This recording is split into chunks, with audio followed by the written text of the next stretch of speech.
O isolador, um capacete de madeira com apenas dois pequenos furos para os olhos e um cabo de oxigênio que eliminava 95% do barulho exterior. Criado para eliminar distrações em 1945, desde aquela época já existia essa preocupação, mesmo assim, quase 100 anos depois, a atenção média só piorou e hoje em dia é menor do que a de um peixinho dourado. Humans now have a shorter attention span than goldfish. The attention span of about a goldfish today. Which have a 9-second attention span. We have 8. We're going in the wrong direction. E o motivo para a grande maioria das pessoas não conseguirem focar em absolutamente nada que tentam é uma substância química chamada dopamina. Seu cérebro está viciado em dopamina. E enquanto você não resolver isso vai te atrapalhar em absolutamente todas as áreas da sua vida. Assiste esse vídeo até o final, põe tela cheia que eu vou te explicar como isso acontece em 3 passos simples como se desviciar e se tornar uma pessoa focada, disciplinada e produtiva que você sempre quis ser. Dopamina, sendo o mais simples possível, é o mensageiro da felicidade, responsável por diversas funções no corpo, incluindo a sensação de prazer e humor, que quando liberada no seu cérebro aumenta a motivação, você se sente recompensado, animado. Muita gente se refere à dopamina como um vilão, mas a dopamina é uma coisa ótima, aquele sentimento de prazer depois de uma tarefa árdua, depois daquele dia super produtivo, depois daquele treino insano de perna, aquelas pessoas que fizeram as maiores mudanças no mundo, que foram extremamente bem-sucedidas, eram movidas pela dopamina. O problema é que a dopamina não é liberada só dessa forma, ela é liberada também quando você usa drogas, quando você fuma, quando você bebe, quando você come aquele hambúrguer super gorduroso, quando você fica no TikTok vendo videozinhos, quando você assiste pornografia e seu cérebro adora dopamina. Quanto mais doses de dopamina ele recebe, mais ele quer dopamina. Em 1954, os psicólogos James Old e Peter Milne realizaram um experimento com ratos para estudar os efeitos do vício em dopamina. Primeiro, eram implantados eletrodos nos cérebros dos ratos em áreas específicas, conhecidas como centros do prazer, áreas responsáveis pela liberação de dopamina. Depois, eram colocadas em uma caixa sozinhos com alavanca. Sempre que eles pressionarem, uma mini descarga elétrica seria liberada e isso lhe causaria muito prazer. O resultado foi óbvio. Pouco tempo depois, eles apertavam a alavanca repetidamente, de novo, deixando de comer, de beber água, de se reproduzirem. Eles só queriam sentir aquele prazer artificial gerado por aquele mini choque. Depois, para evitar que os ratos se matassem, eles foram removidos daquela caixa e colocados em uma muito maior. Nessa caixa eles tinham acesso à comida, água, à reprodução e também à alavanca de dopamina e o resultado foi o mesmo. Eles ignoravam tudo e só ligavam para a alavanca. Eles ficavam lá apertando, sentindo aquele choquezinho, deixavam de comer, de beber, de fazer tudo para ficar sentindo aquele prazer e aquela dopamina. Você não entendeu ainda, eles se matavam para sentir aquele prazer. Animal é burro, né, cara? Como que pode? Nós não fazemos isso. A gente não se mata por causa de um pequeno momento de prazer, a gente não acaba com o nosso corpo por causa de comidas com quantidades abismais de calorias, a gente não acaba com nossa saúde por causa de álcool, a gente não acaba com o nosso tempo por ficar no celular scrollando pra cima no TikTok por horas vendo videozinhos, a gente não acaba com relacionamentos por causa de pornografia, a gente não acaba com o nosso futuro por gastar nossa juventude atrás de prazeres ao invés de qualquer outra coisa. Nós fazemos isso sim. Nós agimos de uma forma tão irracional quanto aqueles ratinhos do experimento e o motivo, nosso cérebro adora dopamina. Quanto mais doses de dopamina ele recebe, mais ele quer fazer atividades exaustivas para só no futuro você receber essa dosagem e dar muito trabalho. Logo, nós vamos atrás de dopamina fácil, como o celular. Você tá vendo um vídeo e é só arrastar pra cima e você vai ver o cruzeiro do Neymar. Se você arrastar de novo, você vê um cara rolando uma pedra grande e caramba, ela bate numa árvore, quebra tudo. Arrastou de novo, tem uma mina dançando muito bonita. Depois tem um Ruiter fazendo uma festa que custou 2 milhões de reais, sei lá. Um golaço do Cristiano Ronaldo. Você tem noção da quantidade de dopamina que é gerada no seu cérebro? Tudo aqui é meticulosamente pensado para lhe liberar dopamina. O Facebook já descobriu isso faz tempo. Os programadores repararam que a grande maioria dos comentários eram variações de "eu gostei disso", então decidiram transformar isso em um botão. As pessoas passaram mais tempo no Facebook, os posts tiveram mais reações e agora todas as plataformas possuem um botão de like. O simples som de uma nova mensagem chegando já causa uma sensação boa e isso é o resultado do trabalho de uma centena de engenheiros e psicólogos. Eles usam a dopamina para prender sua atenção e para ganhar dinheiro. E eu simplifiquei muito, você sabe disso. Eu não sou o Wesley Delanogari para te dar uma explicação super científica. Eu quero que você entenda. Eu disse que a dopamina é o mensageiro da felicidade, mas sabe o que é irônico? O excesso de estímulos dopaminérgicos podem produzir anedonia, que é a perda da capacidade de sentir prazer. Seu cérebro deixa de ser sensível à dopamina.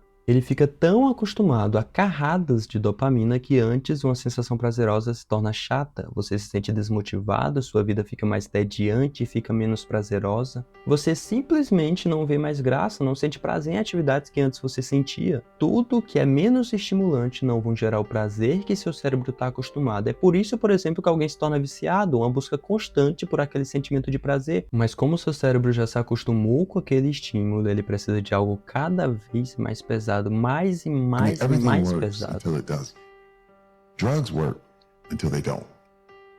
My pornography addiction worked until it didn't. Put a picture of myself on my desktop, and it was me at 6 years old, like my little 2 teeth missing. I get choked up looking at it because it's like, you know, I think about it, I'm like, that's still you, that little good little boy. Outra consequência dessa exposição constante a estímulos é a redução do limiar da percepção de esforço. Quando você está fazendo alguma atividade, qualquer que seja, em um determinado momento você vai se sentir cansado, em algum momento aquilo vai ser cansativo, vai ser custoso. E isso é definido pelo limiar da percepção de esforço. E com o passar do tempo, depois de muito estímulo, depois do seu cérebro se viciar em dopamina barata, dopamina rápida, esse limiar diminui. Se você precisar estudar um pouquinho a mais do que o normal, fazer alguma atividade, ler um livro, fazer uma pesquisa um pouquinho mais profunda, você já se cansa bem mais rápido. Você tem a impressão que se esforçou muito, você se cansa mentalmente, aquilo se torna estressante, o seu rendimento já cai, mas na verdade a sua percepção de esforço é que está desregulada. Tudo se torna difícil, isso é refletido na maioria das pessoas. No Brasil, 44% das pessoas não lê e 30% nunca comprou um livro. Mais de 10 milhões de jovens são considerados neném, aquele grupo que nem trabalha e nem estuda. Existem duas formas com as quais a dopamina pode ser liberada. A liberação tônica ocorre de forma constante em níveis baixos ao longo do dia inteiro. E a liberação fásica ocorre em momentos específicos, quando você ganha uma aposta, recebe um elogio, vê um vídeo satisfatório, assiste pornografia, usa drogas, bebe. Essa sensação é muito boa, é algo intenso, rápido, imediato, porém não é ou não deveria ser essa liberação tão recorrente no seu dia a dia. Ela era para acontecer apenas em alguns momentos, o restante do dia a liberação tônica que deveria prevalecer. Por que eu falo isso? A gente já viu que quanto mais estímulos, mais o seu corpo se acostuma e acostuma sempre a receber estímulos cada vez mais intensos, chegando a um ponto de quase nem sentir a liberação tônica, fazendo com que todo momento que você não está sendo exposto à liberação fásica seja entediante. Estudar gera dopamina, trabalhar, pesquisar também gera, mas em doses menores, porém, seus receptores de dopamina estão completamente viciados em estímulos exagerados em doses gigantescas. Sua sensibilidade diminui e essas doses são muito pequenas para te motivar, para gerar o menor prazer que seja. Sua vida inteira deixa de ser prazerosa, o que é irônico. Se privar de estímulos muito prazerosos fazem com que sua vida, no fim das contas, se torne mais prazerosa.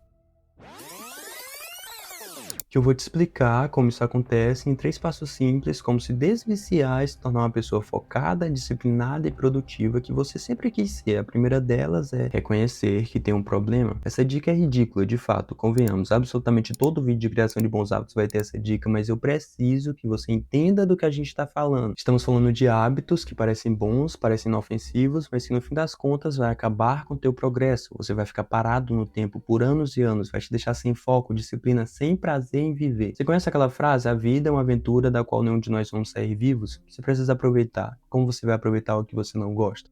Estabelecer objetivos. Qual é o teu objetivo? Parar de vez? Algum desses você não precisa parar de usar o Instagram se você gosta, TikTok, não precisa. Já outros vícios, como a pornografia, isso sim vai te fazer muito mal. O ideal seria você parar de vez. E uma dica bônus para te ajudar, muda teu ambiente. O que eu quero dizer com isso? Na década de 70, fizeram outro experimento com ratos para entender como os vícios funcionam. Sempre achávamos que se tratava de uma dependência química, aquela substância, aquela droga entrava em contato com seu sistema e por si só se tornava viciante, e não. Se você se envolvesse em um acidente de carro e precisasse ser hospitalizado, você seria submetido a diamorfina, que é heroína, e até bem mais pesada, heroína pura. No fim do seu coma, você não está viciado, não está sentindo abstinência. Por quê? Porque não é assim que o vício funciona. Daí um rato foi colocado numa caixa sozinho. Tinham 2 águas, uma pura e a outra com aditivos, drogas, heroína, cocaína, enfim. E o resultado, obviamente, foi que pouco tempo depois ele já estava viciado na água drogada. Os cientistas fizeram outra mudança, pegaram esse rato e colocaram em outro lugar, perfeito, um parque dos ratos. Tinha tudo, brinquedo, comida, outros ratos tinham parceiras para reprodução e também as 2 opções de água, a pura e a drogada. Os ratos usavam 1 ou 2 vezes e depois nunca mais tocavam. Nenhum rato se sentia atraído pela droga, enquanto que 100% dos ratos no teste anterior se viciavam e sofriam overdose até, inclusive. Ou seja, o cenário no qual estavam inseridos fazia total diferença. Eles simplesmente nem queriam usar a droga. Tava tudo perfeito à sua volta. Usar drogas pra quê? Enquanto que no primeiro caso, estavam sozinhos, sem distrações, sem objetivo, sofriam overdose. Ah, mas ratos não são tão parecidos assim com a gente, de fato, mas o mais interessante é que na mesma época estava acontecendo exatamente o mesmo com os soldados da guerra no Vietnã. Todo mundo sabe que guerra é um caos, uma experiência horrível. Os soldados se viciavam em drogas, em cocaína, heroína principalmente, e quando voltavam para casa não sentiam vontade de usar novamente, nem aparentavam sentir qualquer sintoma de abstinência, eles simplesmente paravam. Mudar seu ambiente vai fazer total diferença no momento de se livrar de um vício. Não existe ninguém que não possua vícios, todo mundo é viciado, mas existem vícios benéficos e vícios que vão te fazer mal, e é um tanto quanto fácil distinguir quando algo está te fazendo mal. Tem quem seja viciado em correr, viciado em academia, viciado em algum esporte. Desenvolva vícios positivos, alimente vícios que te façam bem. Era uma vez um ancião muito experiente, estava ensinando seu neto sobre a vida e ele disse: existem 2 lobos dentro de você que estão batalhando. Um é a inveja, a preguiça, a tristeza, a arrogância, a culpa, a mentira, a falsidade, o orgulho, e o outro é bom. É alegria, é paz, esperança, amor, humilde, proativo, alerta, inteligente. O neto pergunta: qual deles ganha essa batalha? O avô responde: aquele que você alimenta. Obrigado pela sua atenção, e por esses e por outros motivos que eu citei nesse vídeo, a geração atual vem ficando mais burra. Clica aqui, assiste lá. Considera se inscrever no canal também, ou clica nesse vídeo aqui, um web documentário sobre o jogo do tigrinho. Um baita BO. Tchau, tchau.